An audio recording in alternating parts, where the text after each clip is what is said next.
So, Mr. Mayor, you know, we're doing a special on 9/11. I wonder, where were you when the first plane hit and when 9/11 happened? I was actually helping Norman Siegel. He was running for a public advocate, and I was up in Harlem. I'm up in Manhattan on the Upper West Side, and we were out early morning. It's primary day. That's right, primary day. A lot of people forgot that. And I think it changed the course of elections, to be honest with you. In what way? Because people were afraid and they were unsure about the economy and what the normal liberal city all of a sudden said, hey, we need a businessman, we need someone that was very moderate in thinking. There was a different shift in what New Yorkers felt at that time. So 9/11 made Michael Bloomberg's career? I think so. I think that he was a solid visionary in business. We were dealing with the tough economic times. Days after, everyone was forecasting what was going to happen to the city. People were unsure. So the liberalism of the city said, hold on a moment. You know, we need a real steady hand at the wheel. So before we get back to what that day, did 9/11 change your thinking as somebody who obviously had a political career and would go on to be mayor of the city of New York? Not really. I was already on a trajectory of, you know, fighting for reform. I already had in my mind that, you know, this is a pathway of using everything that we learned to one day lead this great city. So it didn't change it at all. I was always still a believer in public safety. Terrorism was an extension of the harm that could come to the city, and I always just felt justice and safety goes hand in hand, and that was our the stability of the city. But so here we are 22 years later. Do we still have to be worried about a terrorist attack? Yes, we do. Why? Yes, we do. Well, you know, the term sleeper cells, you know, that is very important. You know, there are those out there who want us to feel comfortable and feel as though we don't have enemies that want to hurt our way of life. And we have to be concerned on many levels. Trust me, there are those who would exploit even this migrant issue coming through our southern border. They see this as an opportunity to come here and harm our country. We must have vetting in place. Our combination of all of our law enforcement and intel agencies must continue to look at information data. We cannot get comfortable and believe that is going to go away. Remember, there were several years gaps between the attack on Trade Center, attack number 1, to actually taking down the Trade Center. We fell into a sense of comfort, and you cannot do that. They're out there. They will still hurt America. So the fact that we rebuilt Ground Zero, is that a target still? I don't know. The experts know better than I. We have some amazing men and women who look at where the major targets are. We look at some of the soft targets here in our city, some of the high tourist attractions, some of our major religious institutions. But when you look at what actually is perceived at Ground Zero as being a target, the greater experts, greater than I, would make that determination. So do you have, is the thought of a possible terror attack, is that one of the things that keeps you awake at night? I'm very concerned about it. And, you know, it's so interesting you ask that question, because even in the midst of potential school bus action, migrants, dealing with, you know, crime, in the midst of that, you have to have a mental dashboard that states, how are we doing? You know, I use the analogy of flying a plane. I need to know those instrument panels.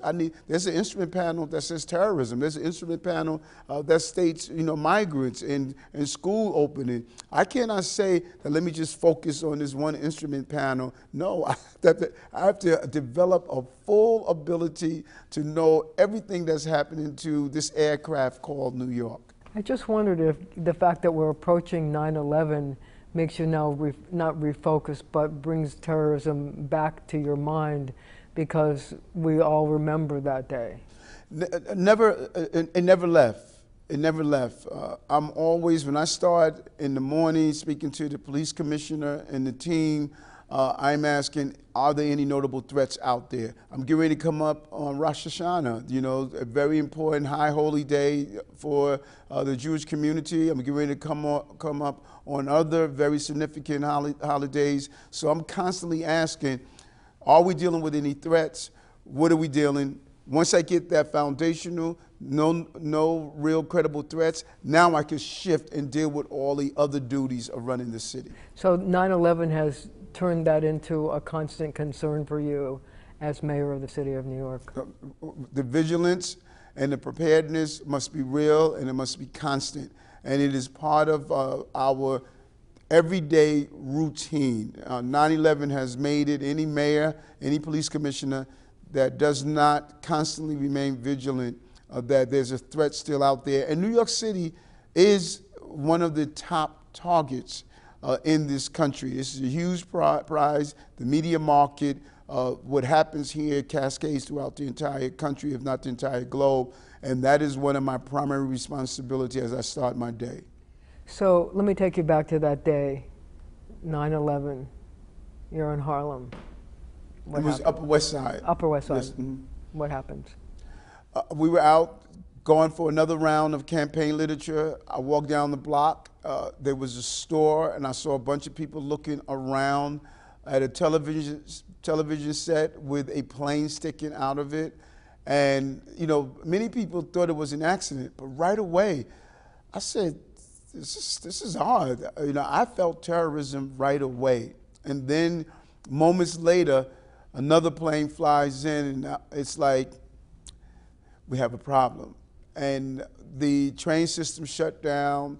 There was no way of getting downtown. I knew immediately that, you know, whenever a major incident that we have to mobilize, even if we're not officially notified, we were trained that go to either your local precinct, or your home precinct, or you have to get in and check in because there was a major issue happening in the city. You were a police officer then? Yes, I was a lieutenant at the time in the 88th precinct. And so I started my walk across downtown. We were roughly in probably the 80s or the 90s, and we walked downtown. I first tried to take the train, but the service was closed off, and we just started to walk downtown towards it. And when I started to get across the bridge, the Manhattan Bridge at the time was closed down. I just saw people in all sorts of dust and particles of you know, the realization that the buildings collapsed had not settled in yet.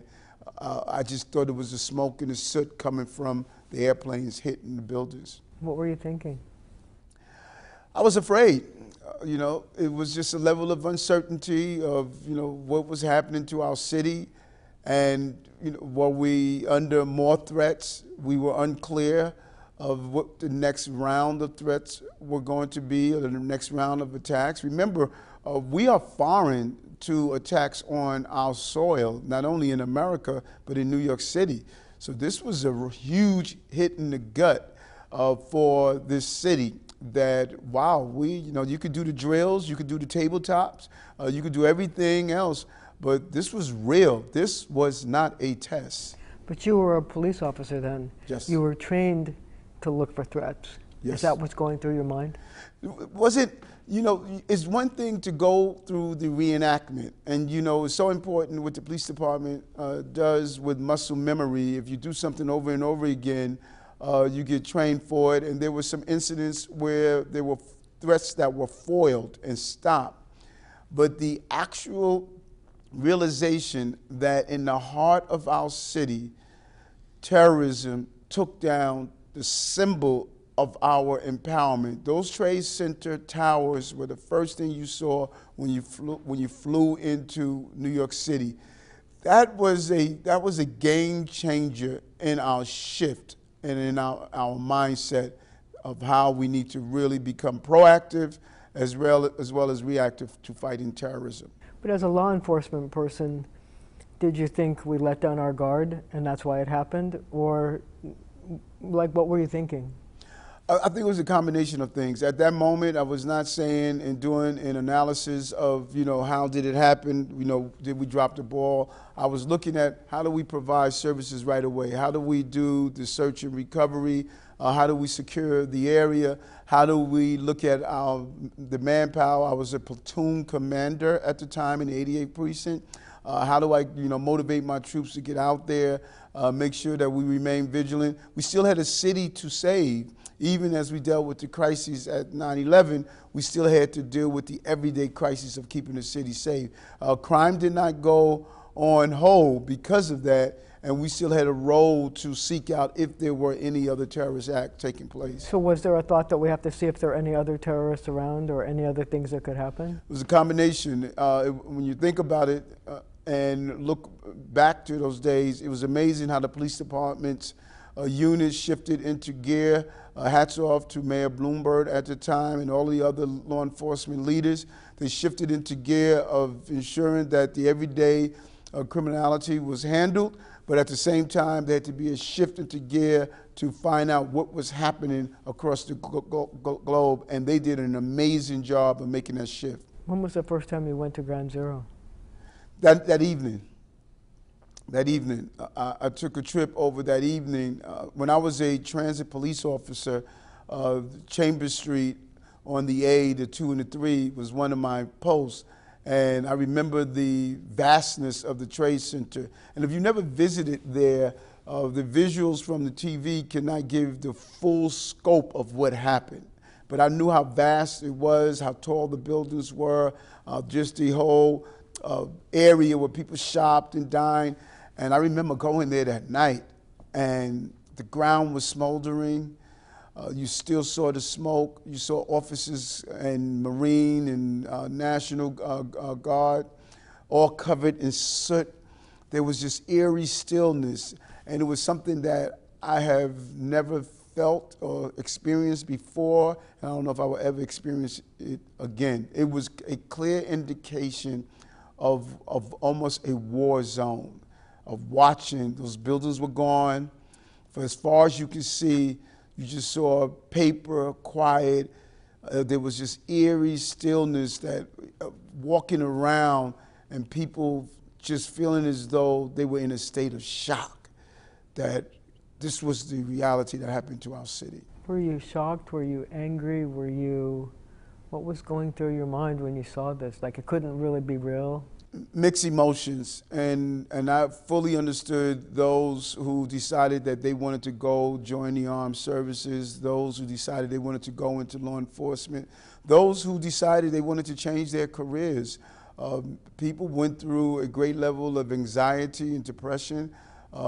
It was a challenging time for many, and there was a combination of anger, outrage, the number of innocent people that died there. That I had friends and those who were close to me who I lost during September 11. I think all of us, in 1 or 2 degrees of separation, lost someone, a neighbor, a loved one, a family member. It would never dissipate. It will always be permanently carved into our spirits of what happened that day. Did you want to change your career? Not at all. In fact, I felt as though there was an obligation, to continue to serve and protect the people of the city. And I felt it was an honor that here I was as a career law enforcement person. It just made it real for me. We had that attempted attack at Atlantic Avenue that we were able to foil. You had other attacks that really the public was not even aware of that we were able to stop. But to be on the front line of that, it meant a lot to me that I was in a career that we were on the front line. You didn't think that at that point that you were going to be running for public office? It was always in my mind. Bill Lynch at the time really motivated me and gave me a blueprint on how to become the mayor of the city of New York. I was inspired by David Dinkins, and just to be able to have this city and use the observations and experiences to one day govern this city meant a lot to me, and I was on the pathway to doing that. I just wonder if your experiences at 9/11 have in some way affected how you govern the city today. It has. It has. Because I know the stakes are high. And, oftentimes in this country, we balance between liberties and public safety. And oftentimes during peaceful times, we romanticize the joys of liberty. But no matter what we do, the foundation must be public safety. We have to be safe. And that's a challenge sometimes during peace times. People tend to believe we should have extreme liberties. But I saw what happened over 20 years ago when those liberties can actually get in the way and allow dangerous people to harm us. And that's why what is happening right now at our border, we need to be vigilant not to allow those who hate America to enter America and harm us from the inside. So are you really saying that the lessons of 9/11 should be remembered by the president and the federal government in terms of determining border policy? Yes, it should. As we allow people to come in to experience the American dream, we have done that for years. There's a reason the Statue of Liberty sits in our harbor. But as we romanticize that, we have to also see exactly what does that mean and how do we do it to filter out those who are not coming here to pursue the American dream, but to destroy the American dream. Everyone that attempts to enter our country is not coming here because they believe in America. Some are coming because they want to harm America. And that's the smallest number, but we cannot ignore them because it only took a certain small number of people to take down our center of trade. It seems like 9/11 is a good time to remind the president of that. Well, to remind the president and Congress, real border and immigration reform, and no city should be impacted by this. El Paso, Brownsville, Texas, Los Angeles, Chicago, no cities should have to burden the national crisis on its own, and we should think about that. So after 9/11, there was an attempt in New York City to ramp up its anti-terror activities by the NYPD and also the FBI and other federal agencies. And there were a lot of focus on people who were Muslims who may have had come from the countries in the Middle East. Did we overstep our bounds when we put a lot of mosques under surveillance? I think we went too far in some areas, and we've witnessed this before. We saw what happened to Japanese during the war and Japanese encampments. History has many examples of when we were afraid, our actions that we took. I believe some of the actions we did in our mosque were unwarranted. I look at Coney Island Avenue. It was once a thriving community. It disappeared overnight. Many of those young men were rounded up, placed in federal penitentiaries, and I just thought that some of the things we did was out of fear and not out of facts. And we have to be very careful because this is America, and we believe in due process. And I think because of what we saw on September 11th, we did not stay true completely to what we represent. You recently had to add some names to the 9/11 wall. These were people who contracted 9/11 illnesses. How did you feel having to do that people 20 plus years later are still losing their lives because of it? You know, those planes took down the buildings, and we often focus on those we lost on the day. I always point to the fact that I think the greatest thing about New York City and America was not what happened on 9/11, but what happened on 9/12. We got up, teachers taught, builders built, and we continued to show that we were not going to bend or break. But the reality is that throughout these 20-something years, there were many people who did not lose their lives in the attack itself, but they were dying slowly because of the results of the attack. And we cannot forget them. Never forget It's not a bumper sticker or slogan. It is what we did yesterday of making sure that we place their names on the walls and also look after their families. I participate in many 9/11 related incidents to show that those heroes that we lost on that day and the heroes that we lost after should always be remembered in our consciousness. Did we make a mistake listening to Christy Whitman, who was head of the EPA at the time, who said that the air was safe? I don't know what happened there. I thought it was a big mistake. Many people took down their face mask. They did not take necessary precaution because you want to believe government, and government should give us the accurate and knowledgeable information. It should not be politically correct. It should be the correct information so people can make the right decision. I saw many men and women without their face mask in that toxic dust, and later it impacted their lives. So how much longer do you think New York City is going to continue to have these remembrances of 9/11 every year? I hope it never goes away. I hope those young children who were 1 year old that are now 20-something would always reflect on that moment. And I hope it be a constant reminder that we love this country. This country stands for a great level of opportunity. I think it's the greatest country on the globe because this is one of the greatest cities on the globe.